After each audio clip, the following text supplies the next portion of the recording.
Hello students, welcome to my YouTube channel Sunita Srivastava ज्ञानशाला।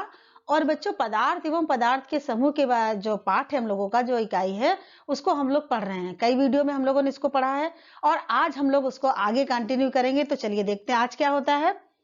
यहाँ पर देखिए बच्चों, हम लोगों ने पढ़ा है कि बहुत सारे पदार्थ हम लोगों ने अपने चारों ओर देखे हैं। चाहे वो लकड़ी हो, चाहे वो ठोस द्रव गैस से संबंधित हो, लोहा हो, कोई भी चीजें हो, या रुई भी देखिए रखी हुई है, या रबड़ भी है, कांच का टुकड़ा भी है। ये हमारे चारों ओर पाए जाने वाले पदार्थ हैं और इन पदार्थों से निर्मित बहुत सारी वस्तुएं जिनका हम इस्तेमाल करते हैं। अब मन में एक प्रश्न उठता है ये कि हमारे दिमाग में विचार बार बार आता है, आखिर ये जो पदार्थ होते हैं वो कैसे बनते हैं, वो उनमें कौन कौन सी चीजें है जो पदार्थ को निर्मित करती है, यानी पदार्थ किस प्रकार से बनते हैं। तो चलिए आइए देखते हैं। यहाँ पर बच्चों हमने एक चाक का यहाँ पर मंच लिया हुआ है, कई सारी चाकें रखी हुई हैं। अगर हम इन चाकों को पीस लें, पीसने के ऊपर हम इनको छान कर बिल्कुल पाउडर नुमा देखिए यहाँ पर हमने रख लिया है। और इस पाउडर को अगर हम देखते हैं कि यहाँ पर हमें सूक्ष्म कण महीन महीन दिखाई देते हैं। अगर इनको और हम छान लेते हैं तो महीन कण हमें जो है प्राप्त हो जाते हैं। और ये महीन जो कण हमें मिलते हैं, इनको इनमें हम अति सूक्ष्म कण, सोचने पर कि बहुत महीन है, सूक्ष्म कण है, जो हमने देखा है चाक के पाउडर में। अब ये सूक्ष्म कण जो वास्तव में होते हैं वो क्या है, वो पदार्थ हैं। जो पदार्थ जो है वो सूक्ष्म कणों से मिलकर बना होता है। और ये सूक्ष्म कण जो होते हैं जिन्हें अणु या परमाणु कहते हैं, यानी पदार्थ जो सूक्ष्म कणों से मिलकर बना होता है जिन्हें अणु या परमाणु हम कहते हैं। और इस प्रयोग के माध्यम चाक ले सकते हैं या कोयले को खूब महीन महीन अगर हमने पाउडर ऐसा बना लिया, छान लिया, उसके बाद हम उसको देखते हैं। हालांकि ये सूक्ष्म कण जो है वो हमें नग्न आंखों से दिखाई नहीं देते, क्योंकि और बहुत ज्यादा ये सूक्ष्म होते हैं।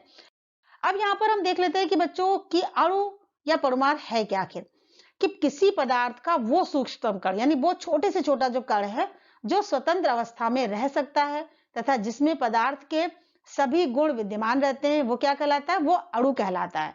तो अणु जो छोटा सूक्ष्म कण है वो स्वतंत्र अवस्था में रह सकता है, ये बच्चों में थोड़ा सा ध्यान रखना है। फिर इसके बाद किसी भी तत्व के सभी अणु एक समान होते हैं। जैसे कि अभी हमने चाक का पाउडर बनाया था, तो चाक के पाउडर के जितने भी जो महीन कण थे वो सब जो थे, वो सभी जो अणु थे वो सब एक समान है, क्योंकि चाक एक ही है। एक ही चाक मतलब एक चाक की जो क्वालिटी है, जो उसके गुण है, वो सब एक ही जैसे, यानी इसके सारे जितने भी अणु है वो सब समान है। दूसरी बात कि किसी भी पदार्थ का वो सूक्ष्मतम कण जो स्वतंत्र अवस्था में नहीं रह सकता। अणु स्वतंत्र अवस्था में रह सकते हैं, लेकिन परमाणु जो है वो स्वतंत्र अवस्था में नहीं रह सकता, लेकिन रासायनिक अभिक्रिया में भाग लेता है। वो क्या कहलाता है, वो परमाणु कहलाता है। यानी जो पदार्थ का वो जो सूक्ष्मतम कण है जो स्वतंत्र अवस्था में नहीं रह सकता, वो क्या है, वो परमाणु है। और जो सूक्ष्म कण वो जो स्वतंत्र अवस्था में रह सकता है, वो क्या है, वो अणु होता है। तो यहाँ पर हम बच्चों देखते हैं कि ये देखिए ओजोन, जिसमें कि ऑक्सीजन के तीन क्या होते हैं, ये तीन ये परमाणु होते हैं। ये तीन परमाणु देखिए एक साथ जुड़े हुए हैं, यानी कि एक साथ हैं, तो ये क्या है, ये अणु है। इसी तरीके से हम देख सकते हैं यहाँ पर ऑक्सीजन, क्योंकि ऑक्सीजन में भी दो ऑक्सीजन के ये क्या है, अलग अलग देखते हैं तो ये परमाणु है और एक साथ है, तो ये अणु का निर्माण कर रहे हैं। लेकिन एक जो समान परमाणु होते हैं जब वो जुड़ते हैं तभी अणु का जो निर्माण होता है एक जैसे। अब हम आगे इसको और अच्छे से समझ लेंगे। यहाँ पर बच्चे देखिए कि जो परमाणु के बारे में हम देखते हैं कि भिन्न परमाणुओं के सहयोग से यौगिक बनते हैं। यानी अगर अभी हमने पहले देखा था कि एक ही जैसे परमाणु थे, जैसे कि ऑक्सीजन में या ओजोन में सिर्फ ऑक्सीजन के जो परमाणु थे वो एक जैसे थे, यहाँ पर कोई अन्य भिन्न विभिन्न प्रकार का परमाणु नहीं जुड़ा हुआ था। इसके साथ जल में दो परमाणु हाइड्रोजन के व एक परमाणु ऑक्सीजन का होता है। हम जानते हैं बच्चों कि जल का जो फार्मूला होता है H2O होता है, जो आप पहले भी पढ़ चुके हैं। तो यहाँ पर हाइड्रोजन H2 यानी हाइड्रोजन के दो और ऑक्सीजन का एक परमाणु होता है, लेकिन तीनों एक जैसे नहीं, यानी कि विभिन्न, वेरी डिफरेंट है यहाँ पर। अगला हम देख लेते हैं कि कार्बन डाइऑक्साइड की संरचना में, कार्बन डाइऑक्साइड के बच्चों आप जानते हैं कि CO2 होता है, इसका फार्मूला CO2, यानी C कार्बन कितना, एक, और O2 यानी ऑक्सीजन के कितने हैं, दो परमाणु हैं। तो यहाँ पर भी एक जैसे नहीं है, विभिन्न प्रकार के हैं। ये देखिए आप इसका स्ट्रक्चर देख सकते हैं। ये देखिए जल यानी H2O, यहाँ पर देखिए हाइड्रोजन के दो परमाणु हैं और ऑक्सीजन का एक परमाणु है। तो इसका मतलब क्या हुआ कि ये जो है अलग विभिन्न प्रकार के परमाणु जो है लिखा हुआ है कि संयोग से यौगिक के अणु बनते हैं। अब यहाँ पर हम देख लेते हैं, यहाँ पर देखिए कार्बन डाइऑक्साइड का है किस तरीके से, एक कार्बन और दो ऑक्सीजन से ये एक साथ मिलकर बना हुआ यानी CO2।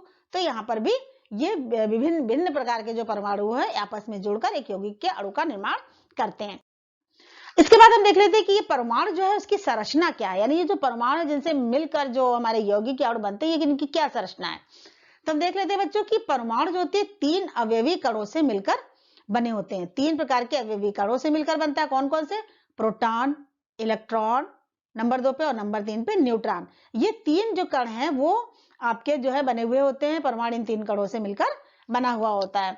अब देख लेते हैं यहाँ पर, देखिए इसका स्ट्रक्चर देखिए किस तरीके से। जो इलेक्ट्रॉन है इसके बाहरी कक्षा में, ये जो बाहरी कक्षा दिखाई दे रही है वो इसमें इलेक्ट्रॉन है, और जो भीतरी कक्षा है यहाँ पर न्यूट्रॉन और प्रोटॉन होते हैं। इस पूरा स्ट्रक्चर आपको दिखा अच्छे से समझ में आ रहा होगा कि इलेक्ट्रॉन किस तरीके से बाहरी कक्षा में घूम रहे हैं, और जो प्रोटॉन और न्यूट्रॉन है वो केंद्र में यानी कि नाभिक में है होते हैं, और इलेक्ट्रॉन बाहरी कक्षा में होते हैं। यहाँ पर आप डायग्राम से भी समझ सकते हैं। ये देखिए नाभिक है, और ये देखिए परमाणु संरचना, बाहर की ओर इलेक्ट्रॉन है। यहाँ पर आप देखिए चार्ज भी आपको दिखाई दे रहा है कि इलेक्ट्रॉन पर जो आवेश होता है वो माइनस का होता है, प्रोटॉन पर आवेश प्लस का होता है, और न्यूट्रॉन उदासीन होता है, इस पर कोई भी आवेश नहीं होता है। तो ये परमाणु संरचना का एक चित्र आपके सामने। फिर यहाँ पर देखिए कि किस तरीके से इलेक्ट्रॉन, प्रोटॉन, न्यूट्रॉन के जो आवेश है और इसका जो संकेत है अलग अलग होता है। यहाँ पे देखिए इलेक्ट्रॉन का, फिर ये देखिए प्रोटॉन का प्लस p, और न्यूट्रॉन पर कोई आवेश नहीं होता है। आवेश देखिए कितना कितना होता है कि इलेक्ट्रॉन पर देखिए कि जो आवेश होता है वो जो ऋण आवेश होता है वो कितना -1.602 इंटू 10 की पावर -19c, प्रोटॉन पर 1.6 इंटू 10 की पावर -19, और न्यूट्रॉन पर कोई आवेश नहीं होता। इनका द्रव्यमान यहाँ पर देख लीजिए कि इलेक्ट्रॉन का द्रव्यमान कितना होता है 9.108, और यहाँ पर इंटू 10 की पावर -31 किलोग्राम।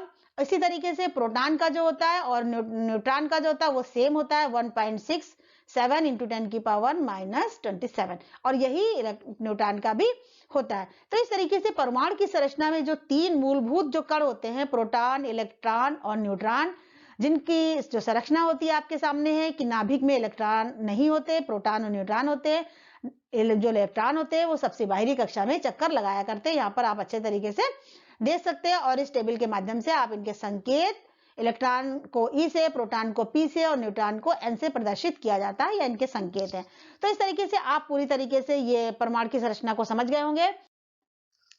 बच्चों ये वीडियो सिर्फ आपके लिए है और आपके चैनल पर है, तो इस चैनल को स्टूडेंट्स आप जरूर देखिए, बार बार देखिए, और लाइक, कमेंट, शेयर करना बिल्कुल मत भूलिए, और सब्सक्राइब भी जरूर कीजिए। बच्चों इस समय कोविड की वजह से विद्यालय बंद चल रहे हैं, और आप YouTube के माध्यम से अपनी पढ़ाई को जारी रखिए, और जिन बच्चों के पास मोबाइल नहीं है या वो नहीं देख पाते तो आप उनके साथ भी जरूर बैठिए और एक साथ मिलकर डिस्कस कीजिए। कोई भी समस्या आती है तो हमें जरूर इस कमेंट बॉक्स में डालिए, उस समस्या को हम दूर भी करेंगे। और इसके साथ ही बच्चों आप अब इसकी फाइनल वर्कशीट आपको मिलेगी, जो पूरी तरीके से एक कंप्लीट वर्कशीट होगी, जिसको आप करेंगे और उसे आप रजिस्टर पर जरूर नोट करेंगे। तो थैंक यू बच्चों।